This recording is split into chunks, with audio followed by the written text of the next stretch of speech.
serían estas bombas voladoras. Definitivamente fue un plan bien organizado. Se escogió aeronaves de las principales aerolíneas norteamericanas y se impactaron. Eso quiere decir que se utilizó el símbolo de la aeronáutica norteamericana. Pero más que el símbolo de la aeronáutica. Y se impactaron con ello a los centros de poder de los Estados Unidos. Más que el símbolo de las aerolíneas norteamericanas, los que se atacaron fueron los principales símbolos del poder. El Centro Comercial Mundial, World Trade Center, se impactó directamente el Pentágono. Tenían interés también de impactar el Capitolio, de manera tal de que cuando tú analizas fue un ataque bien coordinado y realizado del propio seno de los Estados Unidos, porque eso es lo peor de todo. Ahora bien, ¿qué ha ocurrido del 9/11 hacia acá? Mayor seguridad en nuestros aeropuertos, mayor nivel de control, hay un protocolo con mayor nivel de rigurosidad cuando tú tomas un avión y definitivamente que el mundo cambió porque son todos los protocolos de seguridad interna de los países, más los protocolos de seguridad en los aeropuertos, hacen entonces que la gente viaje con mayor nivel de seguridad en nuestras aeronaves. Porque el tema del terrorismo es que no solamente te pone en riesgo esos centros de poder, te pone en riesgo también a la persona. Entonces, aquí se ha definido un protocolo totalmente diferente. Por eso digo que el 9/11 cambió radicalmente la industria aérea y cambió radicalmente el mundo, pero hasta cambió la manera de pensar del ciudadano a nivel mundial. Y cambió los protocolos de seguridad en todas las grandes ciudades del mundo. Así es.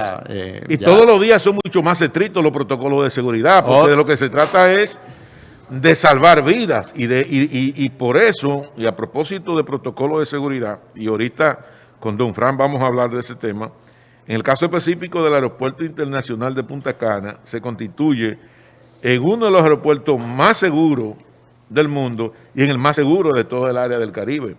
E incluso que ya hay acuerdo con la TCA para el manejo del tema de las aduanas y se habla también de posibles acuerdos con la parte migratoria, de manera tal de que los estándares de seguridad y de calidad de este aeropuerto internacional de Punta Cana son los mismos estándares de calidad y de seguridad de los principales aeropuertos y puertos internacionales de los Estados Unidos. La historia habla Felipe y todos los compañeros del equipo de que en esos atentados a las Torres Gemelas, ese día murieron unas 3.000 personas aproximadamente. El departamento de policía de la ciudad de Nueva York sufrió muchas bajas, el departamento de bomberos. El bombero fue la principal. Y todas esas grandes corporaciones que tenían sus oficinas en las Torres Gemelas, prácticamente gran parte del personal, ejecutivos, empleados de todas esas empresas, fueron sumamente impactadas. Pero todavía hoy, a 19 años después, usted se encuentra permanentemente en las páginas de los periódicos norteamericanos con el informe de la muerte de personas por enfermedades relacionadas todavía con su exposición ese día en ese ataque a la Torre Gemela. Bueno, la zona cero que está allá, se hizo un monumento extraordinario a las víctimas y de verdad que yo tengo 3 impactos con el tema de lo que tiene que ver 9/11. Ese día, digo que estaba en el Citibank, eran las 9:45, si mal no recuerdo, el segundo ataque. Luego estuve en el Aeropuerto Internacional John F. Kennedy, un día como hoy, como 4 o 5 años después, y la cantidad de vuelos rasantes de aviones militares y los niveles de seguridad en ese aeropuerto era extraordinario, porque la Guardia Nacional era la que tenía la custodia de ese aeropuerto. Y parecía un desierto totalmente, porque la gente comenzó a temerle viajar ese día. Y luego, obviamente, la zona cero, que es un monumento que cuando tú entras ahí es una carga emocional demasiado grande. La desaparición de las Torres Gemelas le cambió la fisonomía a la ciudad de Nueva York. Cuando tú ibas llegando a Nueva York, vamos a suponer en un vuelo, lo que tú veías a lo lejos primero eran las Torres Gemelas, que a veces sobrepasaban hasta las nubes sobre la ciudad de Nueva York.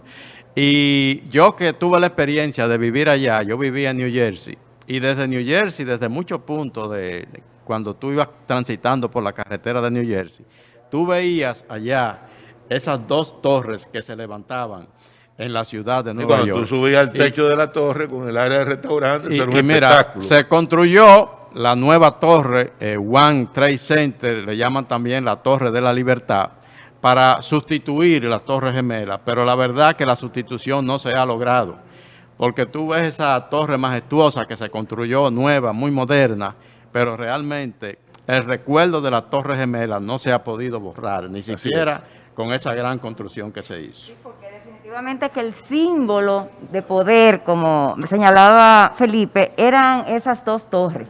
Claro. Definitivamente que, como tú dices, todavía quedan secuelas.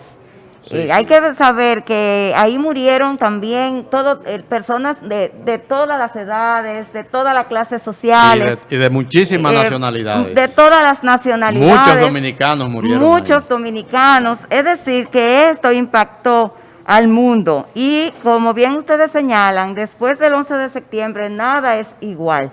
Todo el mundo tiene su propia experiencia de ese día, porque la verdad que fue un hecho que cambió el mundo. Por ejemplo, yo estaba en mi oficina, en ese momento trabajaba en el área académica, y siempre tengo el televisor, en mis oficinas siempre pues tengo un televisor para estar monitoreando lo que está pasando. Y el televisor está prendido, pero yo estoy chequeando unos documentos y de repente yo veo aquel impacto y yo no sabía si lo que estaba viendo era real, era mentira, si era que habían pasado. Ahí es donde yo te hablo de la importancia de la radio. La Z transmitió al momento de producirse el acontecimiento. Fran Burgos estaba en Nueva York y nosotros pudimos seguir paso a paso todo lo que sucedió ese día trágico para el mundo en los Estados Unidos. El primer impacto en la Torre Norte, en principio, todo el mundo pensó en un accidente. No era la primera vez que una aeronave se estrellaba contra un edificio en Nueva York.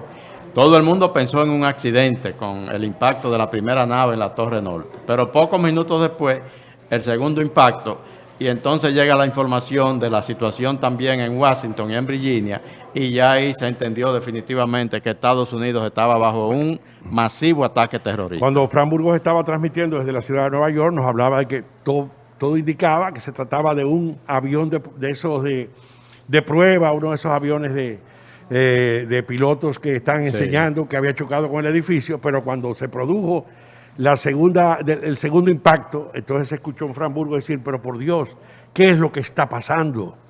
¿Qué es lo que ha sucedido?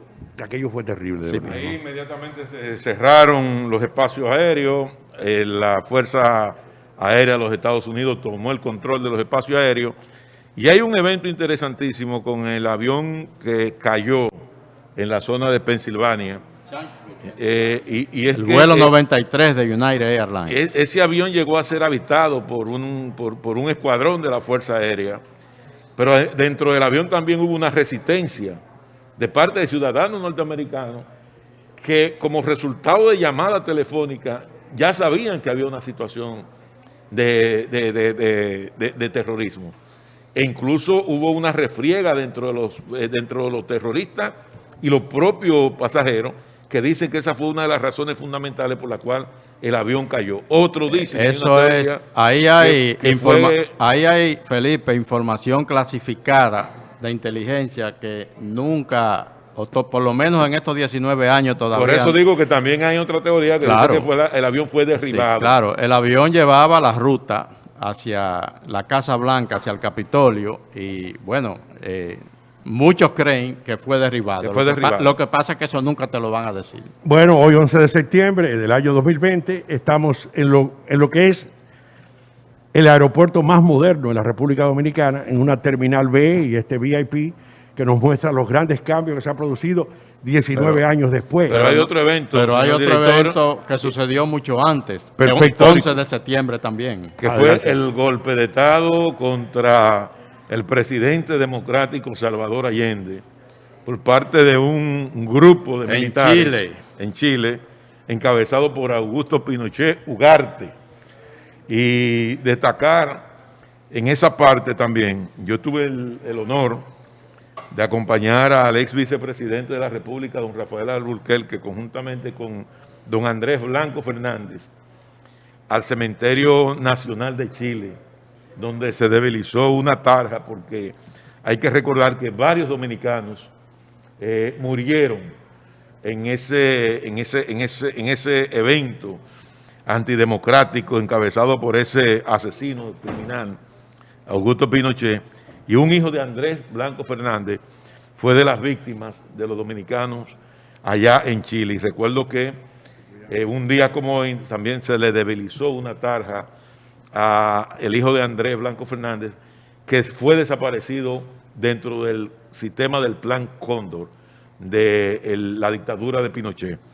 Eso fue una época donde realmente el control total de los norteamericanos en todo estos gobiernos a través de esta dictadura de fuerza provocó el surgimiento de gobiernos militares a la fuerza, y ese gobierno dictatorial de Pinochet que se extendió por más de 15 años en el poder en Chile. Sí, definitivamente el golpe de Estado, con la participación de prácticamente todas las fuerzas militares chilenas, participó Ejército, Fuerza Aérea, todas las fuerzas militares chilenas participaron en ese esfuerzo, en esa agresión a la democracia, un gobierno que había surgido por la vía democrática en las urnas en 1970, pero que definitivamente, sobre todo a la CIA y al poder de Washington, le molestaba mucho que un gobierno progresista pues continuara en América Latina. Pues eran tiempos muy difíciles, eran tiempos sumamente difíciles, y se entendía que un gobierno como el de Salvador Allende, en una América Latina que estaba de por sí bastante inquieta, pues eso era un peligro en la región, y se tomó esa decisión fatídica que ha repercutido en América Latina definitivamente para siempre, y un evento que nunca encontrará ninguna justificación.